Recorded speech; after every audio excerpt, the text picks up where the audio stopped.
observasi potensi dan teknologi sekolah. Observasi potensi. Halo guys, perkenalkan nama saya Nima Dedu Intan Rotalita, nomor absen 32. Perkenalkan, nama saya Gusdayu Kayla Wisayani, nomor absen 6. Perkenalkan, nama saya Daintan Sifadianti, nomor absen 21. Perkenalkan, nama saya Nitu Nada Putri Wayuni, nomor absen 28. Perkenalkan, nama saya Dika Dewi Sholan dari Cantika Dewi, nomor absen 24. Perkenalkan, nama saya Anak Agung Bendera Wahyu Ruangan, nomor absen 1. Halo guys, pertama-tama kita akan membahas apa sih itu bencana. Nah, bencana merupakan peristiwa atau rangkaian peristiwa yang mengancam dan mengganggu kehidupan masyarakat yang disebabkan oleh faktor alam maupun faktor manusia, sehingga mengakibatkan timbulnya korban jiwa, kerugian harta benda, dampak psikologis, dan kerusakan lingkungan. Terima kasih. Secara garis besar, bencana dapat dikelompokkan menjadi 3, yaitu bencana alam, bencana non-alam, dan bencana sosial. Yang pertama ada bencana alam, merupakan peristiwa atau serangkaian peristiwa yang disebabkan oleh alam. Bencana tersebut dapat berupa gempa bumi, tsunami, erupsi gunung berapi, banjir, kekeringan, siklon tropis, dan tanah longsor. Yang kedua, ada bencana non-alam, merupakan bencana yang diakibatkan oleh peristiwa atau rangkaian peristiwa non-alam. Bencana tersebut dapat berupa gagal teknologi, gagal modernisasi, epidemi, dan wabah penyakit. Yang ketiga, ada bencana sosial, merupakan bencana yang diakibatkan oleh peristiwa atau serangkaian peristiwa yang diakibatkan oleh manusia yang meliputi konflik antar kelompok atau antar komunitas masyarakat, serangan teroris, dan sabotase. United Nations International Strategy of Disaster Reduction atau Badan PBB yang mengelola strategi penanganan bencana mengelompokkan bencana menjadi 5, yaitu sebagai berikut. Yang pertama, bahaya aspek geologi, antara lain gempa bumi, tsunami, gunung meletus, dan tanah longsor. Gempa yang berpengaruh memicu terjadinya tsunami, yaitu gempa yang memiliki kekuatan di atas 6 SR dan memiliki kedalaman kurang dari 50 km. Selanjutnya, yang kedua ada bahaya aspek hidrometeorologi, antara lain banjir, kekeringan, angin puting beliung, gelombang pasang. Yang ketiga ada bahaya aspek lingkungan, antara lain kebakaran hutan, kerusakan lingkungan, dan pencemaran limbah. Yang keempat ada bahaya beraspek biologi, antara lain wabah penyakit, hama, dan penyakit tanaman atau hewan atau ternak. Yang kelima ada bahaya beraspek teknologi, antara lain kecelakaan transportasi, kecelakaan industri, dan kegagalan teknologi. 2. Faktor penyebab bencana di Indonesia. Indonesia merupakan negara yang memiliki tingkat kerawanan bencana yang tinggi.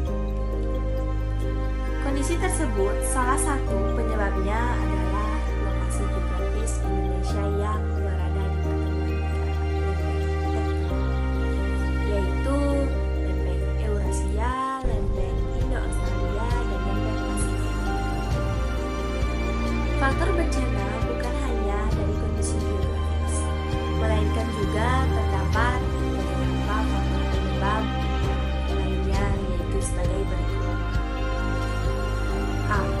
Atau yang pertama, kondisi morfologi yang rawan.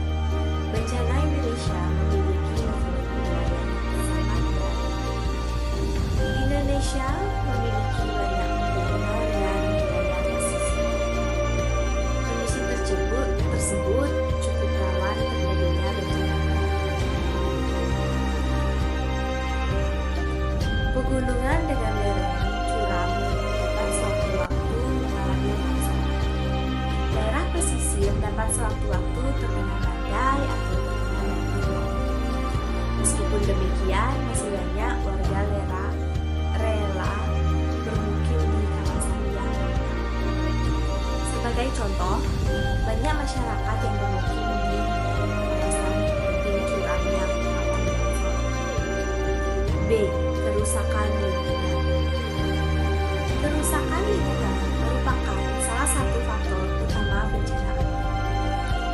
Perusak hutan dan pembangunan yang tidak berkelanjutan dapat mengakibatkan terjadinya kekeringan, banjir, dan polusi udara yang tidak asli.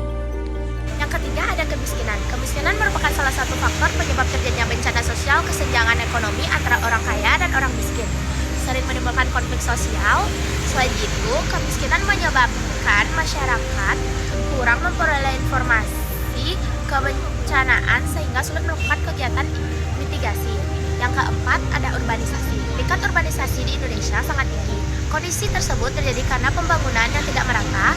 Masyarakat desa pindah ke kota besar untuk mendapatkan pekerjaan dan fasilitas umum yang baik.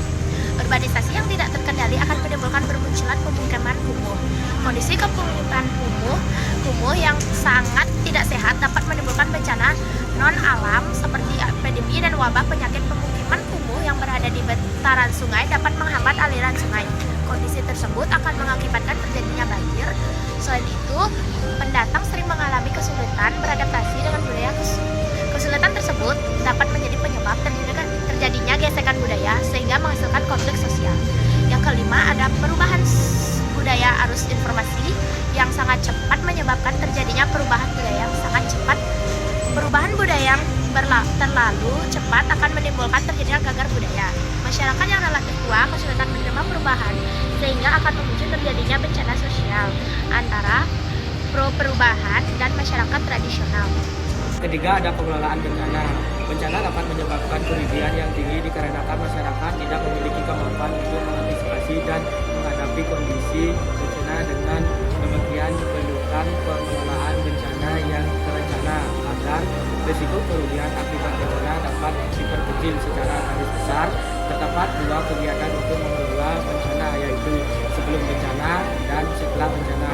Penanggulangan bencana dimulai dari penetapan kebijakan pembangunan yang didasari risiko bencana. Setelah itu, kegiatan pencegahan bencana, tanggap darurat, dan rehabilitas dapat dikembangkan. Nah, kegiatan pada tahap sebelum bencana erat kaitannya dengan istilah mitigasi bencana. Kegiatan tersebut merupakan upaya untuk meminimalkan dampak yang ditimbulkan oleh bencana. Mitigasi bencana mencakup perencanaan dan pelaksanaan tindakan sebelum bencana terjadi. Mitigasi bencana dapat dikelompokkan menjadi dua, yaitu yang pertama mitigasi struktural, merupakan kegiatan mitigasi yang dilakukan untuk memperkuat bangunan dan infrastruktur yang berpotensi terkena bencana. Contohnya membuat desa yang rekayasa dan konstruksi untuk menahan lereng yang rawan longsor. Yang kedua, mitigasi non-struktural merupakan penyelesaian aturan, pengelolaan tata ruang, serta pemberdayaan masyarakat agar siap menghadapi bencana. Pemberdayaan masyarakat bertujuan untuk meningkatkan kemampuan masyarakat agar dapat menolong diri sendiri dan kelompoknya untuk menghadapi ancaman bencana. Terima kasih. Nah, salah satu bencana yang kita temukan adalah ini, di belakang parkir guru. Bencana tanah longsor. Bencana yang ada di sekitar kita yang menyebabkan kehilangan tanaman dan merusak ekosistem air.